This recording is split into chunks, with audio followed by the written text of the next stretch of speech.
Okay, so today we're going to talk about direct, joint, and inverse variations. So, just like we were talking about in our preview, a direct variation is y equals k times x, where k is my constant of variation. You guys are used to seeing k as what? Slope, or m. All right? So, a direct variation has a k in front of it, and all that k does is move this line. Correct? That tells you how steep that run is for Bob. I just made that up right now. Okay. So, these stand for if you had two different points in this line, which I have right here. So let's say this point is x sub 1 comma y sub 1, and this point over here is x sub 2 comma y sub 2. There we go. Then I would say that both of these points have the same slope, right? So there's a direct variation for this point and a direct variation for this point here, right? They're both equations of a line, correct? They have the same slope. So look what happens here. If I divide this side by x sub 1 and this side by x sub 1, couldn't I get rid of my x sub 1 on that side? And if I divided this side by x sub 2 and this side by x sub 2, I would get rid of my x sub 2's on that side, correct? So I would say that y sub 1 over x sub 1 equals k, and y sub 2 over x sub 2 equals k. They both equal the same slope, correct? Makes sense? They're both on the same line. Well, if two things equal the same thing, don't they equal each other? So I can set them equal to each other. So my proportion for a direct variation is y sub 1 over x sub 1 equals y sub 2 over x sub 2. Write that down. Okay, so now let's talk about a joint variation. So the difference between a direct variation and a joint variation is you have more variables. So down here I have a real-life example of a triangle. What is the area of a triangle?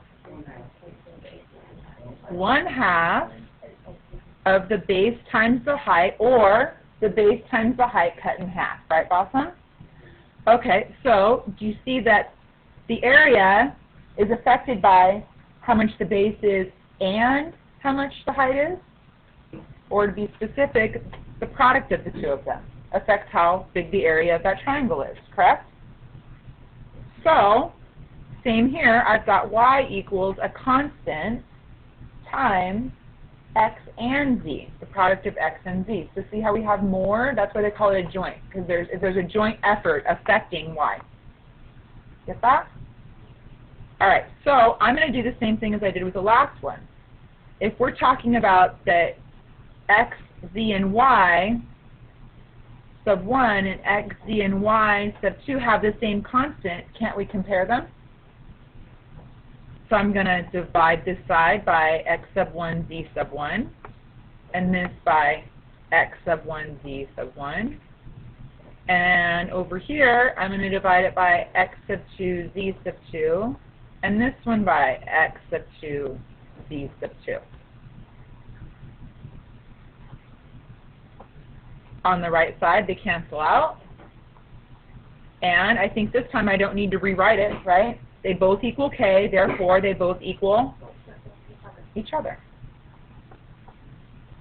So I can write my proportion for a joint variation is y sub 1 over x sub 1, z sub 1 is equal to y sub 2 over x sub 2, z sub 2. Go ahead and write that one down, and then we'll look at inverse variation. All right, so lastly, let's look at an inverse variation. So I put a little teeter-totter here, right, because they're opposite. One's up, one's down, right? We were also looking at inverse variations yesterday. Look at this graph, inverses of each other. Okay? So this is what we did yesterday. Graphing rational expressions. Awesome. It was kind of big. I know. Alrighty. So this time I've got x sub 1, y sub 1 multiplied by each other, and they equal, this one equals k. This one multiplied by each other, this one equals k. So they both already are set up that they both equal k, therefore they both equal each other.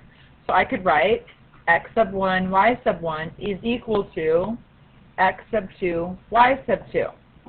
But I need to look like a proportion. So in order to look at like a proportion, I want to bring the y's into the denominator. In order to do that, if I do it to one side, I have to do it to the other side. So if I divide this side by y sub 1 and this side by y sub 2, I have to do that to both sides. So we're going to divide both sides by y sub 1, y sub 2. Make sense? Maybe not yet, but as soon as I cross them off, it will. If I divide them both by y sub 1, y sub 2, these cancel and these cancel, and I'm left with a proportion. So my proportion is x sub 1 over y sub 2. See how it switches? And x sub 2 is compared to y sub 1.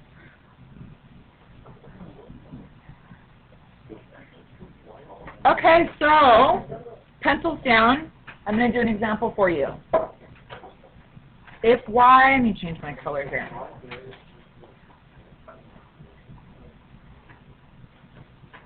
If y varies directly, we're talking about a direct variation.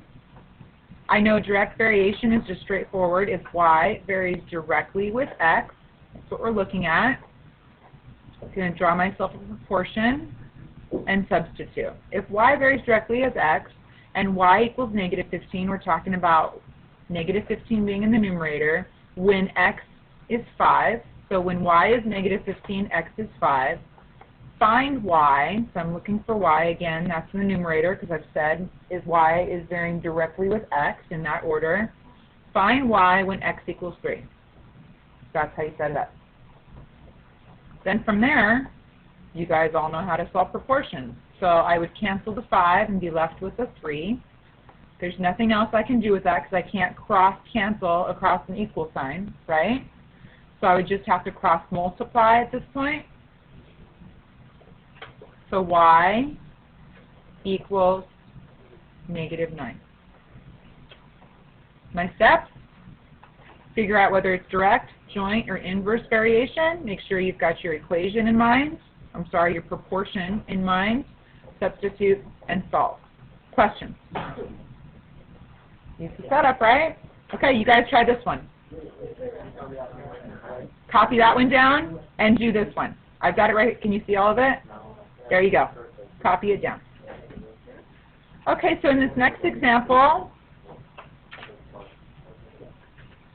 it says if R varies directly with S, so we're talking about a direct variation, R is varying directly with S. Here's my proportion. Now I'm just going to substitute. R equals negative 20. Negative 20. S equals 4. 4. R, find R. R when S equals negative 6. Negative 6. Go ahead and simplify this. I know there's a 4 and 20. That gives me a 5. I can't simplify anything else. Therefore, R equals 30. Questions? Nope. Yes, Evelyn. Is the R always going to be on top? Well, if I put the R on top on this side, I've got to put the R on top on this side. Well, I think if you like mix the X and put that one on top, would that be wrong? It's the same thing. If I were to say S varying directly with R, I'd have to put the 4 on top, the negative 20 on the bottom, the negative 6 on top, and the R on the bottom. So it doesn't matter as long as it's the same. You should really write it the way it reads. So it says R varies directly as S, R goes on top of S. We're comparing R to S, R to S. But you will get the same answer.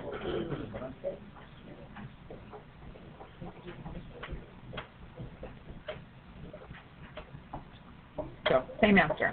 All right, moving on, guys. So suppose y varies jointly this time. Change my color to green, jointly.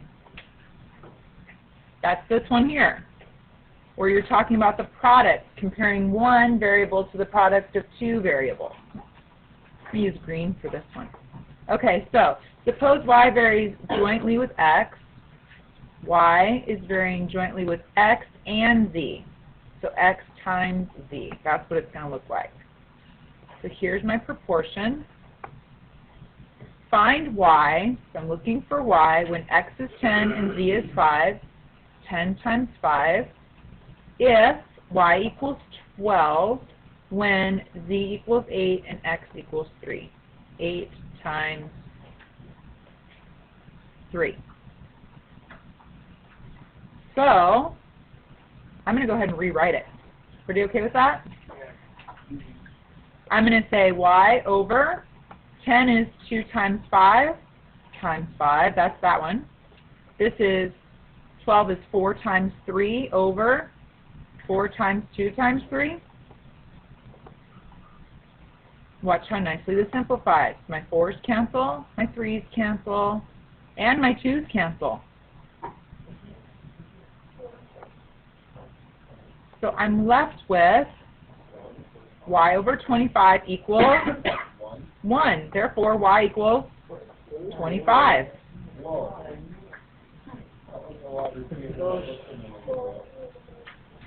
Or you could have multiplied 50 times 12 equals 24 times y and divided.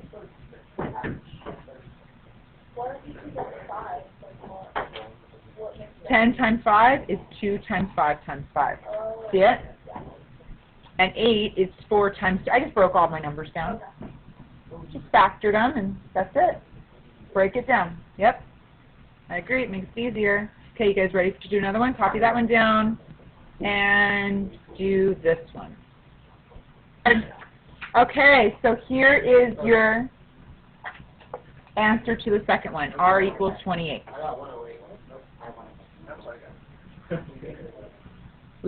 Some people didn't get the same answer? 28? Okay.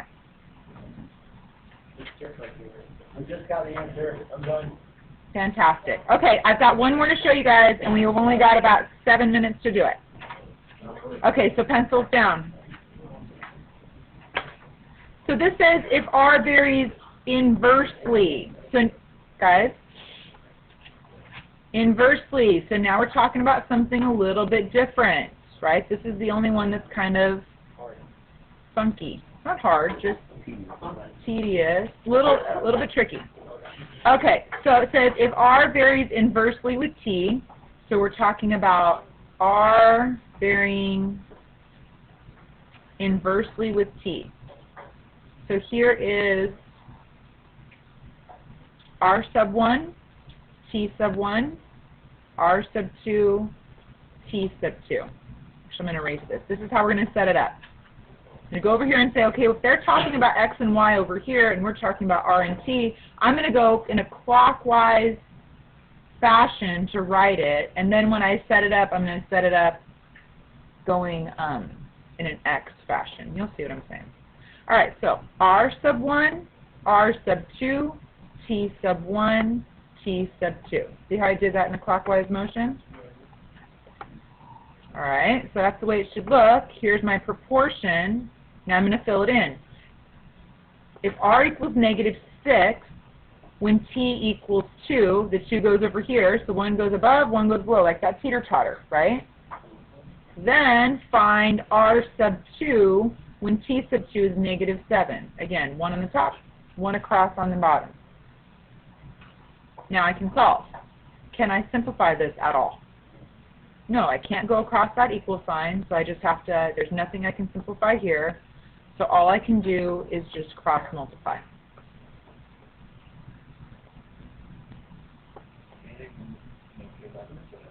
You could. You absolutely could. Mitchell's right. I could have simplified that negative. Negative over negative is a positive. That makes our job a little bit easier. So now we have 12 equals 7R, or R equals 12 divided by 7. I'm running out of time for the other one.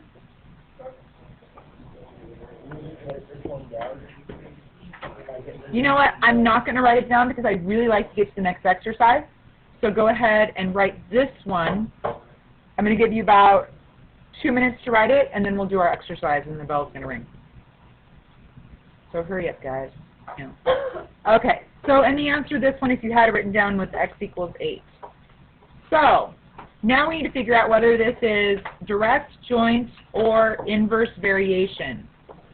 So they don't look a lot like the ones we were looking at.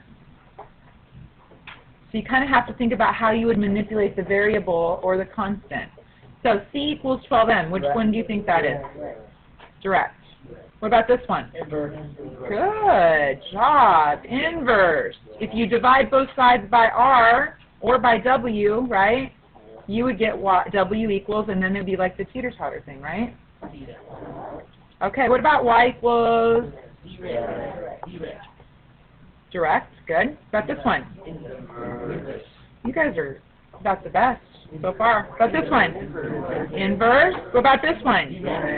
No. Joint. What about this one? No. This one's direct because you'd have to multiply both sides by B, and then you would get A equals 1/3 B. What about this one? Joint, right? Two different things. We already talked about that one, right? What about this one? Direct. What about this one? Joint. What about this one? No. That's not a variable. Hold on, guys. No. I've got one more thing for you. What is I'll keep you until I'm ready. What is the constant of variation for this joint variation? 1/2.